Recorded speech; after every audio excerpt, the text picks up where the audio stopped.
Good afternoon, everyone. Thank you for joining us today.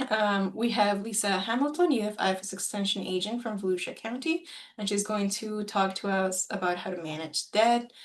Before we get started, this webinar is being recorded and will be uploaded on our YouTube channel if you want to reference back later. Please keep your microphones muted so that we avoid any interruptions. And if you have any questions, feel free to post them in the chat, and I'll be keeping an eye on those to ask them as we move along with the presentation. So with that said, Lisa, you have the floor. Thanks, Patricia. Thanks for having me. Thank you all for being here today. I'm starting us off with this lovely, peaceful image and to discuss our topic of managing debt, specifically credit card and medical debt. Starting from a peaceful, calm place, because debt can be very stressful. Most of you are University of Florida employees, and so you know that we strive to serve all of the residents of the state. I always say, if you or anyone that you know needs an accommodation of any kind, we can provide that for you or someone you know to engage in our education. And if there are ever complaints or concerns about discrimination, we are willing to help people file complaints with the appropriate office. So as Patricia said, I am from Volusia County. So I work for University of Florida IFAS Extension, and most people know IFAS is the Institute of Food and Agricultural Sciences, one of the oldest and largest colleges on campus. But Extension is a part of IFAS, and it extends the knowledge of the university out into the community through extension agents like me and many others, through partnerships with the counties. So IFAS Extension has a partnership with every county in the state and has offices in almost all 67 counties. This is my lovely office in Volusia. So the community-based arm has a lot of different educational offerings. My area is family and consumer sciences, and I focus on financial and housing education. I am an accredited financial counselor. I'm a HUD certified housing counselor. I specialize in credit and debt counseling. I work with a lot of first-time home buyers, and I do healthy home maintenance classes. IFAS Extension is a HUD-approved housing counseling agency, and this is important because we have a credential with HUD that gives us the authority to provide certificates of completion and other eligibility requirements for people to gain access to financial assistance available through a lot of government resources. So today, I did my introduction, and we're really going to delve into debt in the United States. We're going to talk about how to manage credit card debt, how to manage medical debt, and then I've got some tips and takeaways and some articles for you if you are facing these problems and need help. Let's talk about debt in the United States. The Americans are holding the largest amount of debt we've ever held in our history. But you know, when you talk about debt, there's good debt and not so good debt. And you can see here from my table that right now, this was as of 2024, December 2024, mortgage debt was up to $12.61 trillion across the United States. That's considered good debt because it helps you build wealth.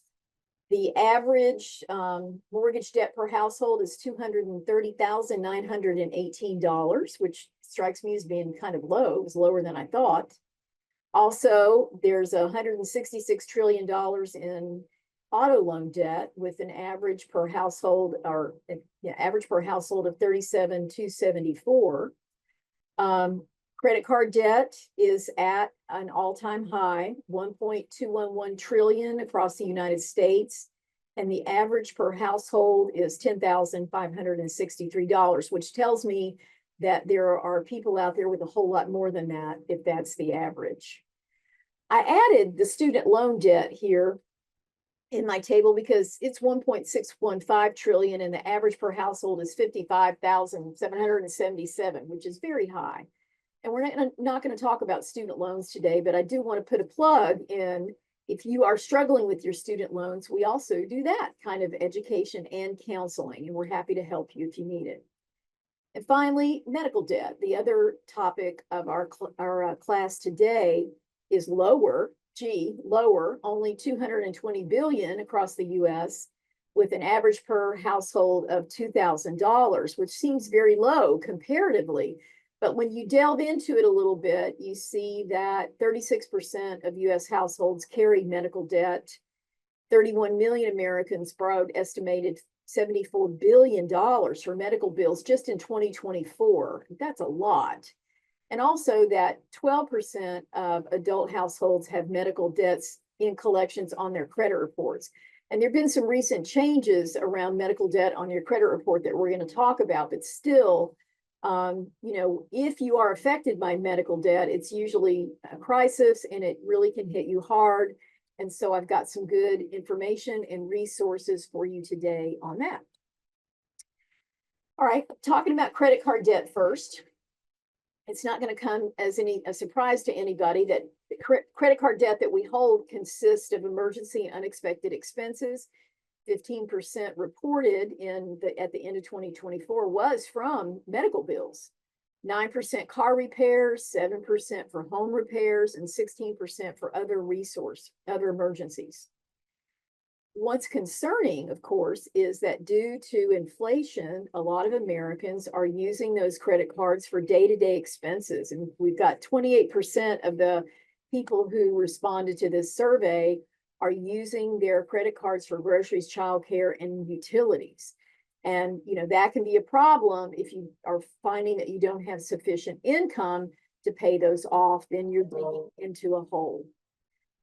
On the other side, maybe, of that issue, we all know that as Americans, we do a lot of shopping. 41% of respondents said that they cited shopping as a contributor to their credit card debt. And 30% of those with revolving credit card debt attributed their balances to travel expenses. So as Americans, we use our credit cards in financial education school. They tell us, and we teach people that to function in modern society, you need a credit card. You really do.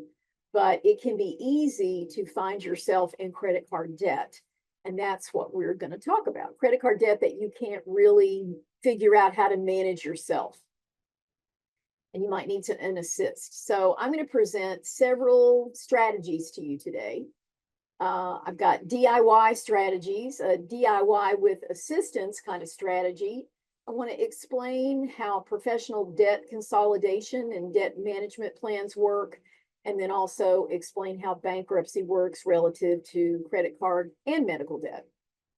So here are some DIY strategies that most of you probably know. It's really important to get organized and stay on top of your payments and make the minimum payments on time, because making that minimum payment on time gives you 35% of your credit score points. And so even if you have a lot of debt, if you're making those minimum payments on time, you're still going to have that protection on your credit score. So that's important. Also, if you're struggling, it's super important to check all the charges on every bill, make sure they're accurate, and close anything that you can, any unnecessary charges, any subscriptions, anything that you can get rid of. And you probably know that. Also, I think it's very important when you're trying to get a handle on things to automate your credit card payments. Use your bank and set minimum payments to be delivered to your credit card before the due date. So again, you're making that on-time minimum payment, and you're not going to rely on your memory to do that for you. Of course, if you can, it's really important when you have debt to make more than the minimum payments on your credit card. And we're going to demonstrate that a little bit more here in a minute. Here's a couple of other DIY strategies. You can, if you're in debt and you really want to get out, you can sell assets, sell things that you have, or get a part-time job, increase that income for that, a limited period of time for the purpose of eliminating the debt that you have accumulated. It's communication with your credit card companies is just super important. It can't be overstated. Sometimes we're hesitant to call and ask for help. We're hesitant to face dealing with it, because we know it's going to be hard. But all credit card companies have hardship programs, right? They are there. You can negotiate with them to reduce the interest or extend the payments. You can find out what hardship programs are available and take advantage of that. Also, you might consolidate your debt yourself if you have the ability to get a personal loan, or if you've been offered any other 0% interest credit cards. It can be good to use consolidation as a strategy to contain all of the debt and pay it off, in a structured way. But you want to make sure that you're not adding debt, that you're using it to pay it off. Any questions, comments so far? I figure most people know this stuff. Yeah, I'm not seeing any questions come through yet. Okay, thanks, Patricia. Hmm? All right, so we were talking about our initial question was, what strategies do you like to use to pay off debt? And here are two common strategies that most people know: the snowball and the avalanche. And the snowball focuses on the total debt size. You make minimum payments on all of your debt, but you're making extra payments to the smallest loan so that you can knock the little stuff out, take that additional money, and then knock out the next debt going up the chain. An avalanche focuses on the highest interest rate as a priority. So again, you're making minimum payments on all of the debt, but you're making extra payments on the highest interest rate loan. So when the debt's paid off, you move up the chain and you pay the debt off. I'm going to introduce you to a tool that we use in Extension, and I'm calling this my assisted DIY strategy for managing your debt. Utah State University Extension has a web-based tool called PowerPay. This is free, it's safe, it's secure. They're not going to sell you anything. They're not selling your data. And PowerPay is a tool to manage your debt and figure out how to pay it off quickly and save a lot of money in interest. You can follow along with me here. You can go to powerpay.org if you like. I have created a series of screens showing you how to use it. So here's the first screen. You're going to, of course, log in and create an account. And then to use the PowerPay, you're going to enter your debts, the creditor name, the balance, the interest rate, the monthly payment. It will calculate the payoff time for you based on that minimum monthly payment that you put in. You're going to do this for each one of your debts, and I've created a scenario here. So I have a Visa card with a $2,500 balance, 29% interest, and it's got a $65 a month payment. And you'll see it calculated that if I just made minimum monthly payments, it would take 9 years to pay off that $2,500. Outrageous. I put in a car payment of $459 a month. It's got an $18,000 balance. And I'm sorry to share that I got myself into a predatory loan. I got a payday loan. I had a crisis and I needed cash. And so now I've got an $1,800 payday loan that actually has a 300% interest. So I have to pay $720 a month just to keep up the minimum payments on it. So I really, I need help getting on top of these debts. I also have a Chase credit card. I owe $500 on that. It's 19.9% interest. It's just got a $25 a month minimum. And I have a Target card that now has an $850 dollar balance. And the interest is lower, it's only 16%. So I'm able to, manage that low monthly payment. So with all of these, I have a total debt of $23,650. And my minimum monthly payments now are $1,294. So PowerPay is going to help me figure out, with that minimum payment, how to pay this off the best way. So that was step one. This is a screenshot of step two. It's going to give you your debt payoff comparisons. And it's going to show you how much time and money you can save with PowerPay. Keep going, keep clicking.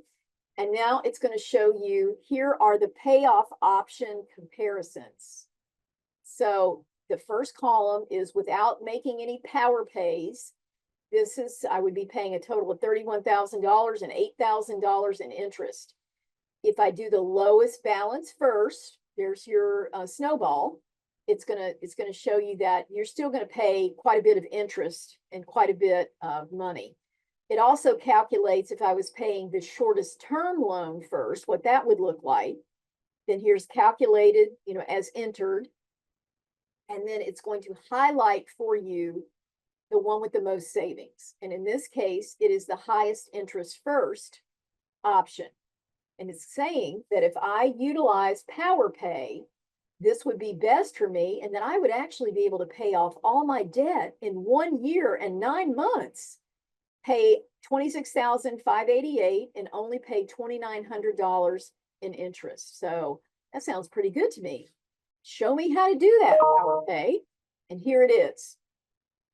This is the screenshot of the actual payment plan.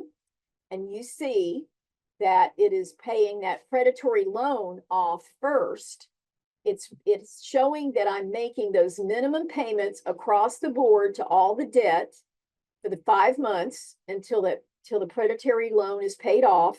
And then using the avalanche method, it takes the extra payment and puts it toward the Visa, then the Chase, then the Target, and then my car payment. I can actually have my car paid off early if I use this.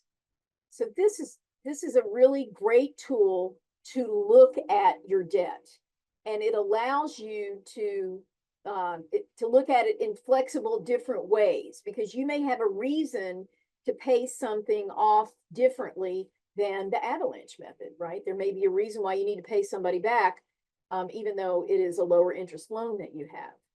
Also, one of the things I love about PowerPay is you see up here at the top, it has add or /edit extra payments. Say I had money in savings and I really wanted to get that predatory loan done and over with, because that 300% interest is insane. So I could tell PowerPay that I've got an extra $1,500 that I could put into payments, and it would recalculate everything for me and help me figure out what to do. And you can see, you can print it. You can also download it to an Excel file. It is a really handy tool. Any questions on this? No questions, just a comment that it is an incredible resource for people to have. It is wonderful. It's free, it's safe, and we use it a lot. Okay, so that's my DIY with assistance tool. But what if, oh great, thanks for signing up. So what if it's really out of control and I don't think that, I can manage it myself? Well, there are professional debt consolidation companies. A lot of people have heard about debt management plans. And there are HUD approved agencies who are also professional debt management companies. They are nonprofit credit counseling agencies that will help you get out of debt. And if you feel like you need a comparison, maybe, PowerPay is great and you put everything in there, but maybe you just have more than you can manage. Maybe you're not able to make minimums. Maybe, if you're just got too much debt, then I would highly recommend that you contact one of the nonprofit HUD approved agency debt management consolidation companies. They would help you structure a repayment plan. It's going to be for unsecured debt only. And it's credit card, medical bills, personal loans, that kind of stuff.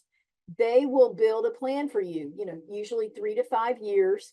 They'll negotiate for you. They're going to take that, problem of dealing with the credit card companies or the loan companies away. They're going to negotiate for you lower interest rates, consolidated payments, reduced balances, whatever they can do, they will do it for you. So reduces the interest rates. It really simplifies things because you're going to make one payment to the company and they're going to pay the bills for you. It'll stop collections. It'll eliminate late fees. It'll give you a definite timeline, right? That will be, you'll work with the counselor to figure that out. And if you're concerned about bankruptcy, it can really help you avoid bankruptcy. Now, there are some limitations, and it's not for everybody. The limitations are, it usually doesn't forgive the balance, right? It may reduce it, but you're still going to have to pay most of what you owe. It does take a couple of months for you and the creditor to create the plan and for them to negotiate everything. So, you may get some fees or some stuff, interest in there while that's going on. It's only for unsecured debt.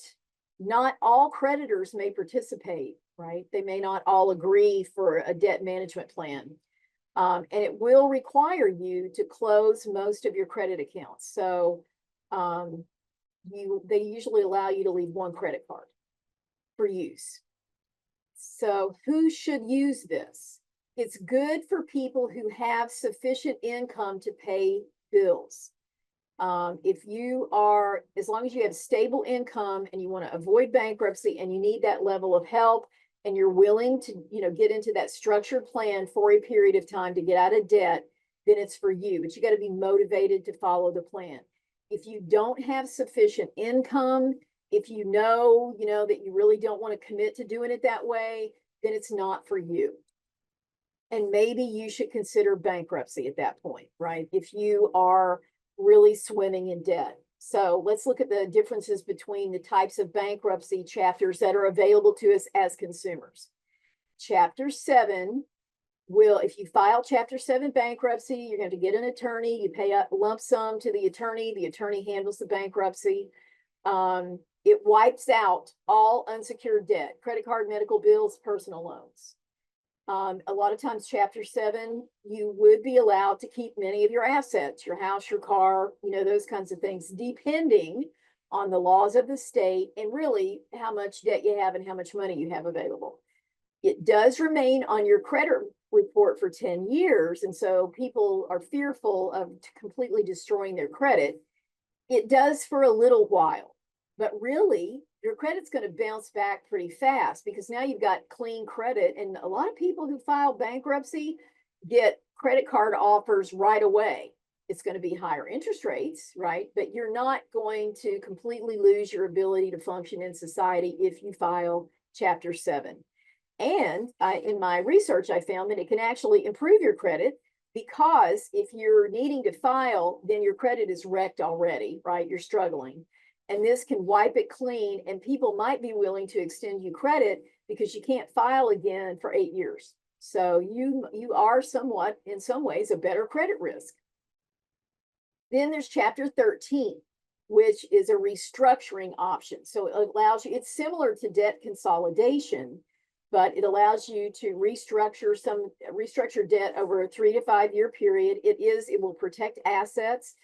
Another thing that's good about it is it protects co-signers. If you've got people co-sign with you on a car, on a house, on those kinds of things, it can protect them from wrecking their credit as well. It can prevent a foreclosure or a car repossession if that's allowed by state law. It does consolidate debt, right, to one payment a month. Things can be negotiated down. It also has a negative impact on the score. And it doesn't necessarily include all debt. Student loan debt is not included in either type of bankruptcy. Okay, any questions on this? No questions yet. Okay, so, I didn't, in the credit card section, I really didn't delve too much into how to look at collections, how to fight collections, that kind of stuff. That to me is kind of a separate conversation.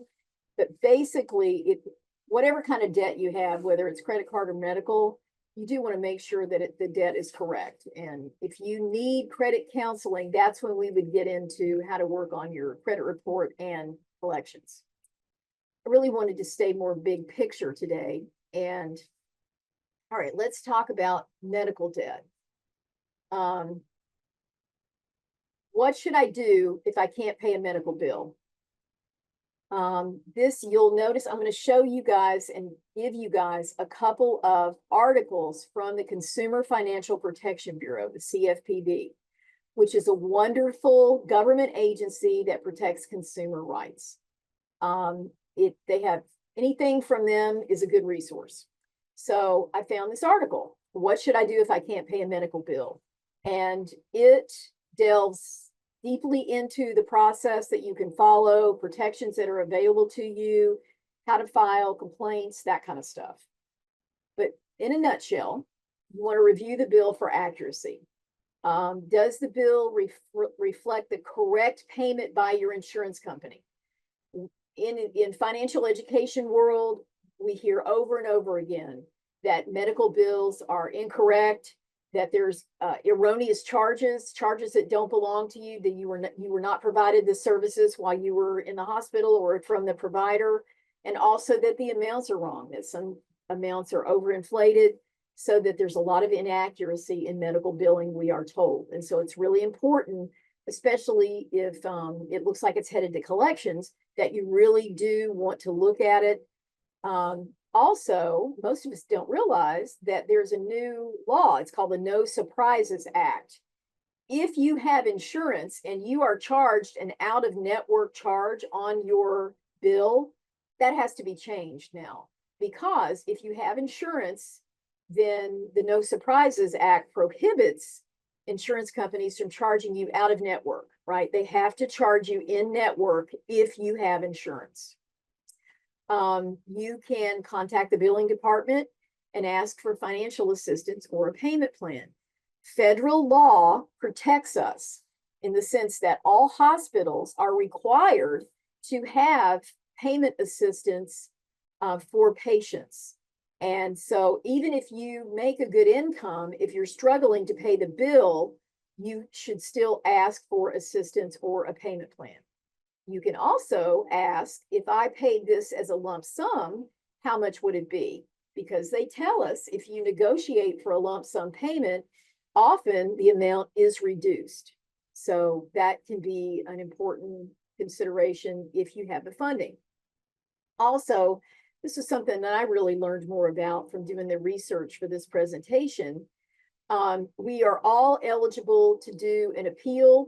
There are patient advocates at the hospitals particularly that can help you. And there are internal appeals, so you could ask the hospital itself to look at it and make sure that it's correct. And there's also external appeals. So if you feel like you're really not getting the correct level of service from the provider, there are companies that will do an external review. Those would be, for a cost, but they're out there. And I think that it's important to understand that you can ask for that appeal on a bill. Many people think you appeal if you are denied service, if you're denied a surgery, if you're denied some kind of treatment, then yes, you should appeal that as well. But if you have a bill, you can also appeal the charges and appeal the bill itself. And here's one more from the CFPB. This is an article. It's the Consumer Advisory, Pause and Review Your Rights When You Hear from a Medical Debt Collector. So if you've gotten that bill, you haven't been able to pay it, you haven't been able to resolve things through, the financial assistance, payment plans, those kinds of things, and it's going to be headed to collection, then you certainly are, by law, you're entitled to a detailed list of the charges. And again, they're saying negotiate the amount that you owe. Let me back up one second. This is if it does go to collections. If it has gone to collections, then really you want to do a similar thing through the collection agency. Request the detailed charges, validate that bill. Do I really owe all of these things? Negotiate, contact a healthcare advocate or lawyer, especially if you've had a large health crisis. If it's a very large billing, I would recommend finding professional help to deal with the expense. And you can also file a complaint with the Consumer Financial Protection Bureau. Now, I'm going to talk more in depth now about medical debt collection laws and how we can protect ourselves and what we can do relative to medical debt collections, because I know in my counseling practice, I hear a lot about that. A lot of us have collections and medical debt is sometimes a problem. There is a new CFPB rule that was to take effect March of 2025, barring all medical debt medical debt from being reported on our credit reports. That when the Trump administration came in, it looks like that was put on hold, but it hasn't been rescinded. And as far as I can find out, it looks like it could move forward. And that would be a very good thing for all of us. That would mean that no medical debt would show up on your credit report until, well, it's a little bit complicated. In Florida, it could still be sent to collections after a period of time, and I've got a screen on that. Lisa, we have a question real quickly before you Yes. move on. Well, two questions. One is, how do you know if a price is reasonable for a certain medical service? I think there are resources out there. Actually, I would contact a patient advocate to find out. That's a very good question. And it makes me think about finding a resource that I can add to the follow-up email, Patricia. I'll see if I can find provider expense comparisons. Okay. And then the other one is about when in the previous slides, when you were saying requests for a detailed bill, is that just another way of saying itemized hospital bill? Or is that a different An thing? itemized billing. Okay, Mhm. thank you. And I would say itemized billing after insurance has paid everything it's going to pay as well. Oh, so before and after. Yeah, you could. I mean, especially if it's something very large. Thank you. But again, I'll tell you that in the training, they tell us that it's just, we should all be looking at every bill that we're paying. Okay, so hold on, did I go too far? Nope. So medical debt, as I told you, medical debt is unsecured debt. So it's similar to the credit card in credit cards and personal loans in that sense. So it can be discharged in bankruptcy. Everything that I said about managing or organizing your debt relative to credit cards applies to this. And with medical debt, there are some additional protections and additional things that you can try to do to reduce the debt or protect yourself. Now, good news is that the credit bureaus, Equifax, Experian, and TransUnion, no longer report medical debt collections under $500 on our credit reports. They no longer do that. They implemented that policy, I think it was in 2022 or 2023. And medical debt that does wind up on your credit report in collections, if it has, weighs less in the calculation of your score than it ever has before. So there's recognition that it's not appropriate, it's not right for medical debt to wreck our credit. And now, as I told you, the CFPB is implementing a new rule barring all medical debt reported on the credit reports. Keep a pin in that to see if it happens and what effect it has for us. And if you did have medical collections on your credit report and you paid them, then the law requires that they are completely removed from your credit history. And so it should not be damaging or destroying your credit. Now, here's some things specific to Florida, medical debt collections in Florida. And let's see if I can get this right. So there is a statute pertaining to this passed by the state legislature. Medical debt can be sold for collections with limitations in Florida. And the limitations are that the providers must make a reasonable effort to help you qualify for financial assistance and provide you with that itemized bill so that you can do a proper job of making sure that you only pay what you owe, right? So the statute says 6 months. That it really wasn't there were some things that were not clear to me, but that they have to make a reasonable effort by contacting you or giving you time to contact them and ask for assistance and get that itemized billing.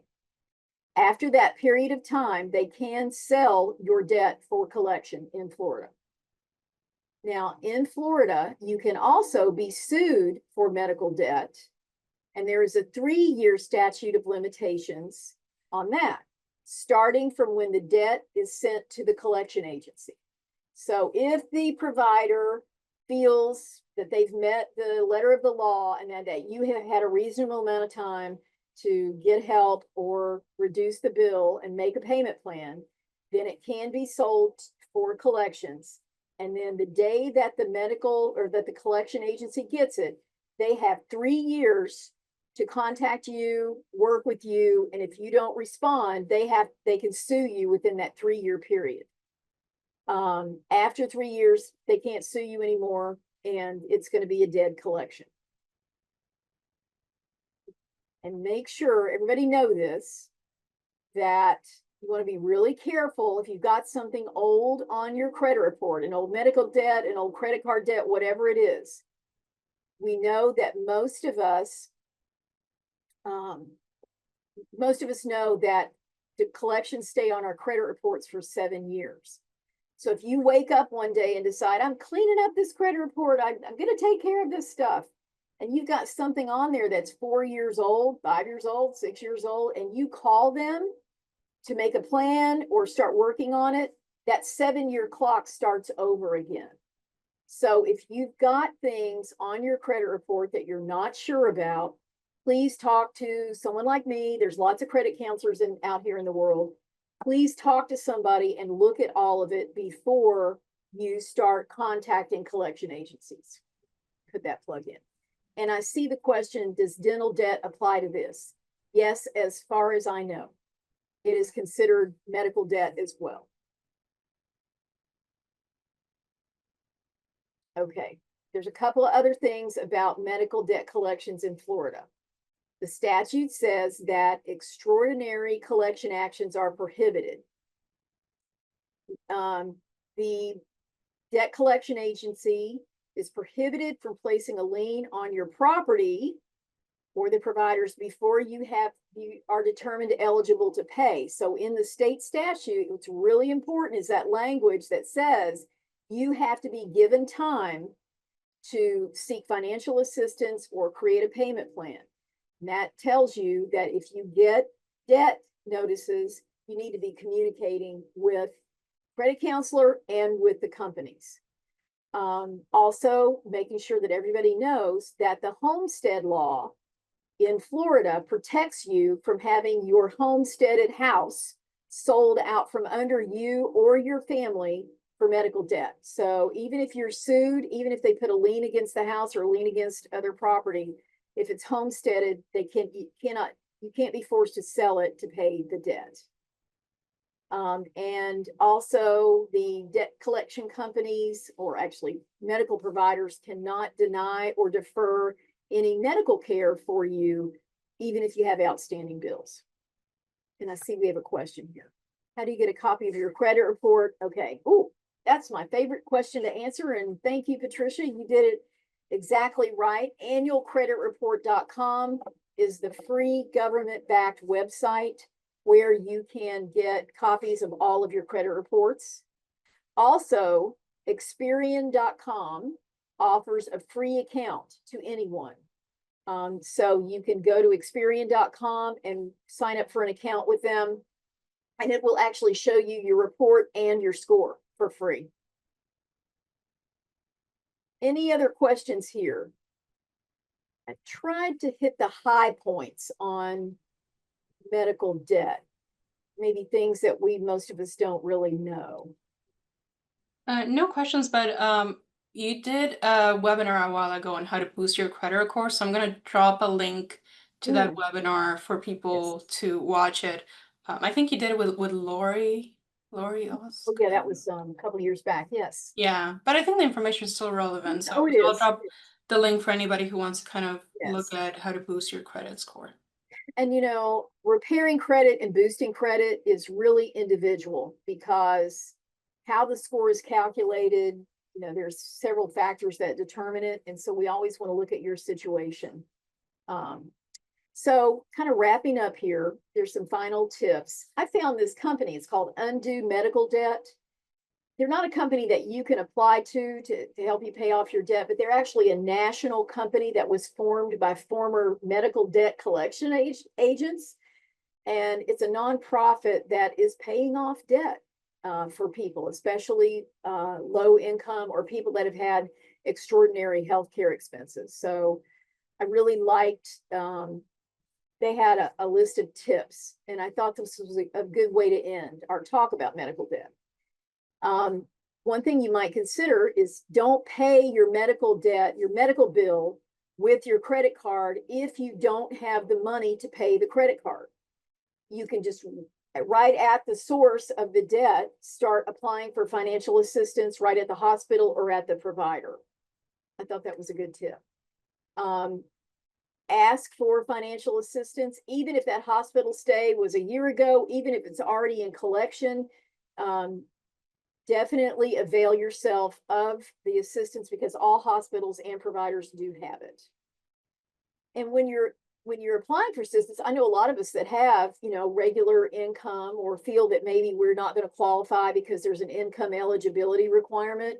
We might not apply, but this is saying do apply. And even if they're saying, well, you're not really eligible, make the case for yourself that, yeah, I do have income, but I also, I'm supporting a family. I have other large bills and I really need assistance, really push for it.